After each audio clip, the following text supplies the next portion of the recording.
Hi, like we talked before, you are. Professor Yevgeniy Kondratov. I'm a professor of global history at Tecnológico de Monterrey, campus Guadalajara. Here in the Prepa, I teach 19th and 20th century history, and I also teach university classes about international politics and citizenship, among other classes. Sounds great.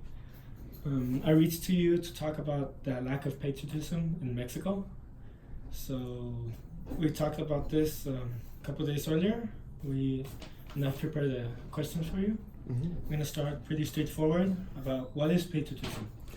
Well, I think patriotism has a lot of different definitions.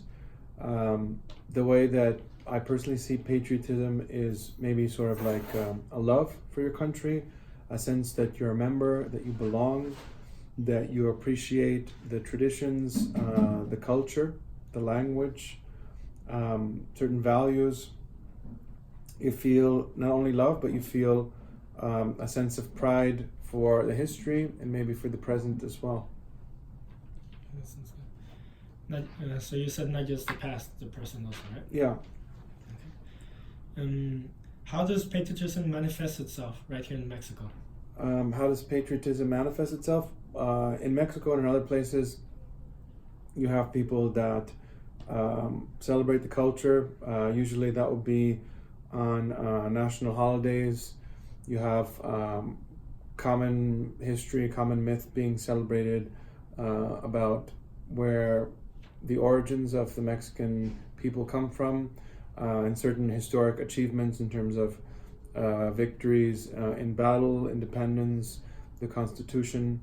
Those are usually national holidays that bring some part of the population closer together, where they celebrate again the history and the culture. Yeah. Do you think that in any way there is a lack of this feeling?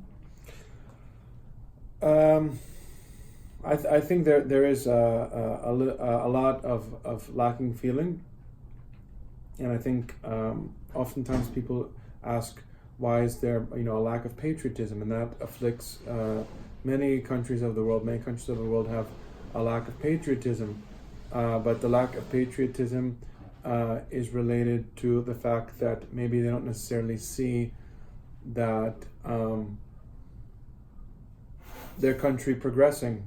Maybe they've been disappointed so many times by the promises made by the country that they don't really see a reason to be proud, that maybe they just feel disappointment, they feel that they're stuck in the past, they feel that they belong to a society that doesn't care about them, and they don't distinguish between the culture and the people and the government. Maybe for them the flag represents both.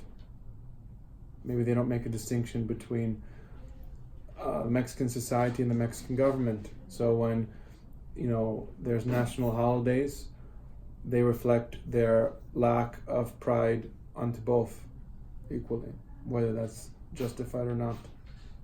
Okay, so most likely the government might be the main reason. Of course, because the government is the manifestation of the people, the people's will. Because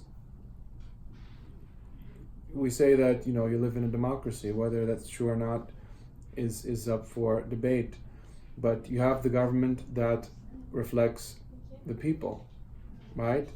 If you lived in Sweden, the government there would reflect Swedish values, but you cannot have a government with Swedish values in Mexico, because the people themselves don't have those values.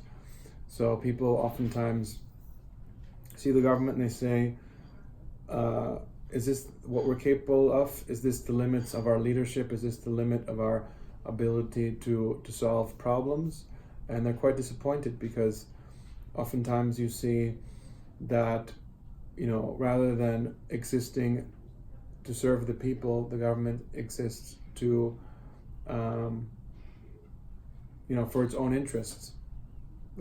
People go into the government, you see, for their own interests, rather than to further improve the country. And people are very aware of that, and they are very unhappy with that because they see themselves falling behind other societies, and they feel themselves trapped without a system of justice, without a system that can improve their lives, without development, without security, and that's a big cause for lack of patriotism. So when the question's asked, how can we improve patriotism? Patriotism is an effect, it's not a cause. Certain places you have people that are forced to be patriotic. You go to North Korea, they're forced to wave the flag, they're forced to kiss the leader's feet, to cry if something happens. But all of that is brainwashing. In a free society, people feel proud when there's something to feel proud about. And if there's nothing to feel proud about, then that's people's natural reaction. So when you improve the environment, when you improve the society with which people live, they'll want to preserve that. But right now, what you see is people fighting for change because they're not happy with the way things are. Okay, so it's the feeling of change, right? So we can say that this feeling, if it were any better, it would be healthy for the society? I don't know if it would be healthy. I'm not sure whether it would make sense for people to trick themselves into thinking things are good when they're not. I think that maybe rather than increasing, pride for things that maybe are shameful, it would instead make sense to increase feelings of solidarity, for love for your neighbor, for consideration of other people. When you work on those types of things, rather than just this idea of increasing pride and waving the flag and that kind of thing, I think there's a big difference in terms of the product that you see from those two actions. I think we can conclude with that. Thank you for your time. Thank you for your most about with your words. Thank you. It's been my pleasure. Thank you.